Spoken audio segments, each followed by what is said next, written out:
অনেক সময় কাজে লাগাই দিই।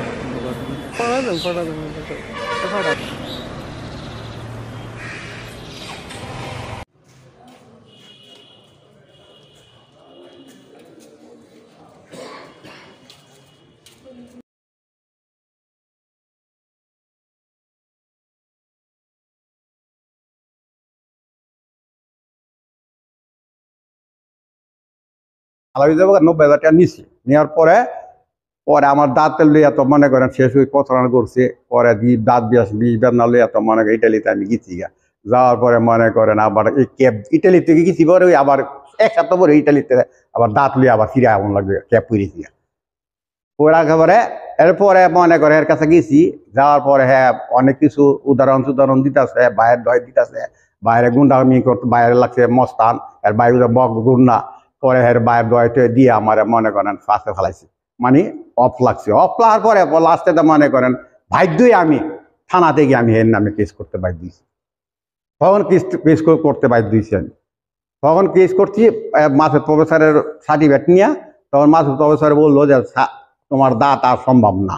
কারণ তোমার দাঁত বইটাকে গেলাইছে তখন আর দাঁত তোমার ক্যাপ করার সময় নাই মানে পারবা না তুমি পারবা না ক্যাপ করলো তুমি পারতা না তাহলে ক্যাপ হয়ে যাবো গা মাসুদ সাহেব বললো এটা আমি মনে করো আর্থিকভাবে শারীরিকভাবে আমি বিরাট ক্ষতিগ্রস্ত হয়েছি আমি মানে বিচার হ্যাঁ চাইতাছি আপনারা হ্যাঁ বিচার চাইতাছি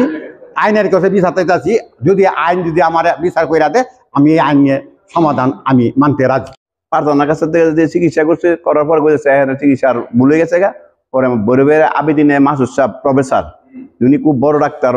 হ্যাঁ উনি দেখছে দেখে বলেছে এই দাঁত জম করে লেছে এই দাঁতের উপরে আর কিন্তু চিকিৎসা চলতো না এই জায়গার মধ্যে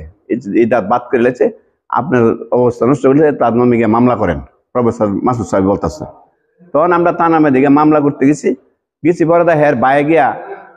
হের বাইকে হুমকি দিয়েছে আমার বাইরে যে মামলা উড়া না এলে দিতাম না বাস করার লেগে আমার বাইরে তখন আমরা বললাম যে আইনের কাছে এসে আইনে বুঝবো তোর কাছে গেলে তো আমরা সমাজও গেলে তো সমাজের 5 জন দরবার করলাম বলে আমরা সামাজিক দরবার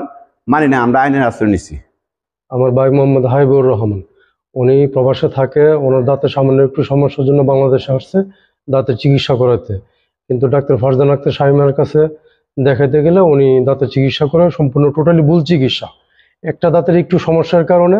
আমার ভাইয়ের আজকে 14টা দাঁত কাটা ফেলছে মানে অঙ্গহানি হয়েছে কিন্তু আমরা পরবর্তী যখন এই অন্যান্য ডাক্তারের কাছে যোগাযোগ করতে যাই বড় ডাক্তার যখন প্রফেসর মাসুদের সাথে যোগাযোগ করি উনি প্রথমতই বলছে যে এই ডাক্তার শামীমা টোটালি ভুল চিকিৎসা করছে ওর কোনো সার্টিফিকেটও নাই এখন আমরা এই ব্যাপারে থানাতে একটা মামলার জন্য যাই আগে আমরা সংবাদ সম্মেলন আর একবার করেছিলাম কিন্তু থানাতে যখন মামলা এফআইআর হয় অলরেডি 2 মাস হয়ে গেছে এফআইআর হইবার পর আরো খোঁজ খবর নিয়ে জানতে পারি যে এই শামীমা আরো অনেক ভুল চিকিৎসা করছে আরো অনেকে চিকিৎসা করছে অনেকে আমাদের কাছে এসে বলছে এই ভুল চিকিৎসার কারণে সরকারের কাছে আইনের কাছে সুষ্ঠু তদন্ত ও সুষ্ঠু বিচার চাই। একটা মানুষের বিরোধিতা বললে কত বিরোধিতার শেষ নাই পক্ষে বললে বলা যায় ঠিক না মনে করেন এটার যে নিয়ম মাফিক কাজ করার এই নিয়ম মাফিক ওই কাজ করছি সারা জীবনে করে যেতেছি বুঝছেন নিয়ম মাফিক এটা যে এটা মনে করেন একটু হালকা ছোট করে পরে ক্যাপটি বসান লাগে ইনি ইটালি যাওয়ার পরে শক্ত খাবার খাইছে বা এই সেই করছে এই দাঁতটি খুলে গেছে গা আবার এটা মনে করেন একটা আঠা দিয়ে লাগানো হয় এটা একটা আমাদের মেডিসিন যেটা আঠা আর কি যে মেডিসিনটা লাগানো হয় বুঝছেন এটা আর উনি আর আসে নাই সেই ঝামেলা করছে মামলা হয়েছিল তার বিরুদ্ধে পলাতক ছিল গতকালকে আমরা গোপন সংবাদের বিরুদ্ধে জানতে পারছি সে ওইখানে কাজ করতেছে এবং তাকে অ্যারেস্ট করা হয়েছে। এখন আসামি কোথায় আছে?